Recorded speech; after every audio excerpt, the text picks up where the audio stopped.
इस वक्त की सबसे बड़ी खबर, जहां शिवसेना उम्मीदवारों की पहली सूची जारी कर दी गई है। 17 उम्मीदवारों के नाम के ऐलान को लेकर इस वक्त सबसे बड़ी खबर है, जहां आपको बता दें अनिल देसाई को मुंबई साउथ सेंट्रल से टिकट मिली है, जबकि मुंबई दक्षिण से अरविंद सावंत को टिकट मिली है।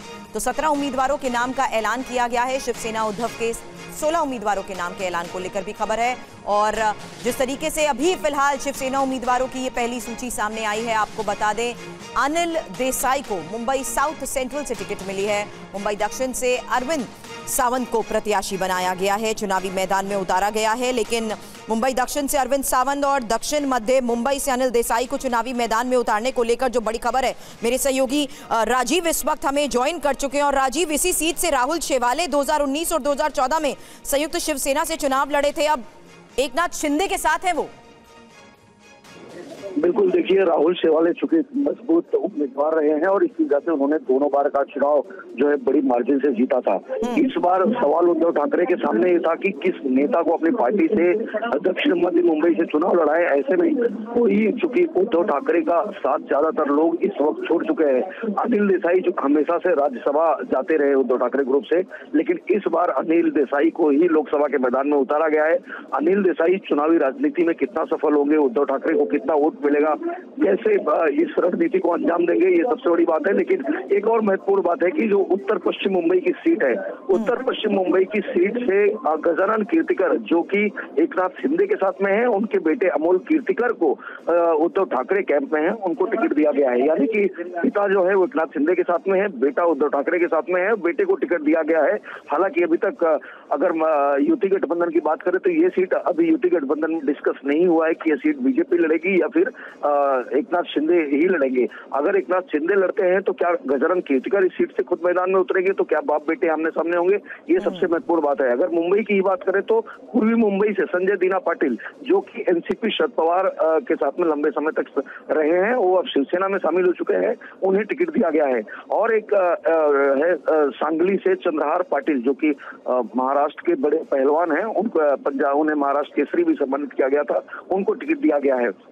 बिल्कुल, लेकिन राजीव एक छोटा सा सवाल, इस बार की बदलती परिस्थितियों को देखते हुए किस तरीके से ये ओवरऑल कैलकुलेशंस की जा रही है, क्योंकि 2019 में 48 में से लोकसभा सीटों में 41 पर जीत दर्ज की गई थी, क्योंकि तब शिवसेना ने बीजेपी के साथ मिलकर चुनाव लड़ा था।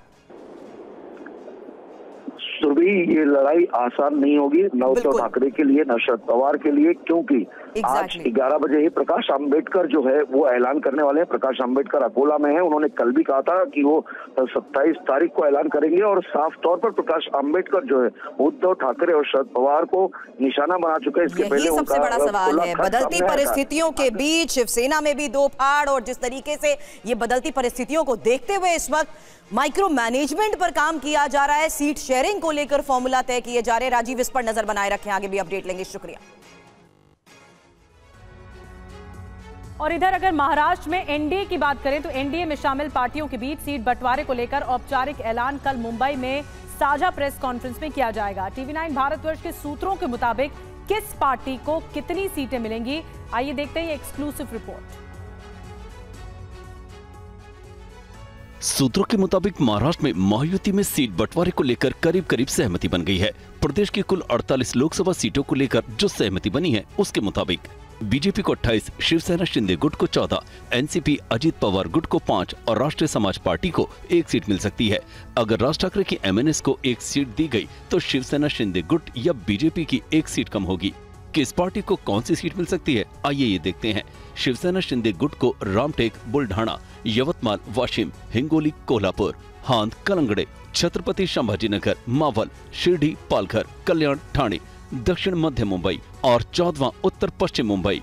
इसी तरह बीजेपी को जो 28 सीटें मिलेंगी उसमें नागपुर, भंडारा, गोंदिया, गढ़चिरौली, चिमूर, चंद्रपुर, अकोला, अमरावती, नांदेड़, लातूर, सोलापुर, माढ़ा, सांगली, सतारा, नंदुरबार, जलगांव, जालना, अहमदनगर, बीड, पुणे, धुले, दिंडोरी, भिवंडी, उत्तर मुंबई, उत्तर मध्य मुंबई, उत्तर पूर्व मुंबई, दक्षिण मुंबई, रत्नागिरी, सिंधुदुर्ग, उत्तर मुंबई और रावेर शामिल हैं।